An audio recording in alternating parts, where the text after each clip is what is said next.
Ada 4. Yang pertama sekali, makanan tu bukan terdiri daripada bahagian ataupun seluruhnya daripada binatang-binatang yang telah pun Allah Ta'ala haramkan secara nas.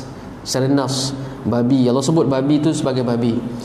Allah sebut binatang yang ditanduk. Maknanya binatang-binatang ni bukan binatang yang boleh dimakan. Itu yang pertama. Yang kedua, tidak terkandung dalam makanan tadi, maknanya dia bukan benda yang haram, tapi dalam makanan tu tidak terkandung apa-apa benda yang telah dihukum sebagai najis dalam fiqh. Antara benda yang dihukum sebagai najis ialah apa-apa minuman yang memabukkan. Jadi kaedahnya apa-apa benda yang kalau ketika banyak dia akan memabukkan, seperti mana arak, maka ketika dia sikit pun dia mabuk juga, dia haram juga. Arak kalau ambil secawan boleh mabuk, memang haramlah arak tu. Ambil sikit pun haram. Sama dengan tuak yang dah jadi ada alkohol. Tuak tu apa nama? Air peraman kan, peraman nira kan. Jadi kalau dia telah ada alkohol, dah berlaku fermentation, ada alkohol dalam buih-buih, bukankah kalau kita minum secawan pun boleh jadi, memang akan jadi haram kerana ia memabukkan. Kullu muskir, semua yang memabukkan akan haram.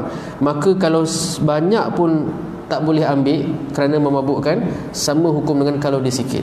So bukan isu saya minum sikit je, tak.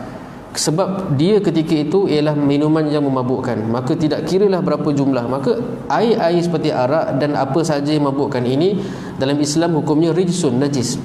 Jadi kalaulah kita masak satu nasi, kemudian ada mungkin dengan sengaja kita melihat orang bukan Islam dia percikkan arak setengah sudu ke dalam nasi kita, nasi ini dah tak halal dah, sebab dia telah bercampur dengan apa-apa yang telah pun Allah Ta'ala hukumkan sebagai najis. Apa lagi? Darah najis. Darah ni memang dihukumkan sebagai najis. Darah semua tu najis. Apa lagi?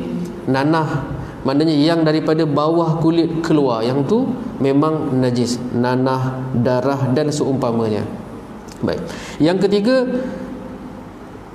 dia diproses dengan dengan peralatan ataupun benda-benda yang mana tadi tu first tadi ialah benda tu haram, yang kedua dia halal bercampur, yang ketiga ialah dia halal belaka, tetapi mesin yang dibuat itu barangkali ada berus daripada babi, dia tak masuk dalam nasi, tapi mesin tu ada benda-benda yang Allah Ta'ala haramkan digunakan untuk buat makanan pun tak boleh juga. Dan yang keempat, tidaklah dalam masa menyediakan atau proses itu dia bersentuh, maknanya dalam bab logistik. Barangkali dah siap clear semua, tetapi makanan tadi dihantar dengan lori babi dan seumpamanya. Bukanlah makanan jadi haram, tidak, tapi untuk dapatkan status halal jakim. Kesemua proses ini perlu diperhatikan. Maka ada 6 benda dalam supply chain tu, termasuk logistik. Jakim akan ambil kira lori syarikat mana yang hantar makanan ni. Kalau didapati makanan tadi halal semua aspek kecuali logistik, tetap juga takkan diberikan sijil halal. Jadi tu sekalian kita kena ada keyakinan kepada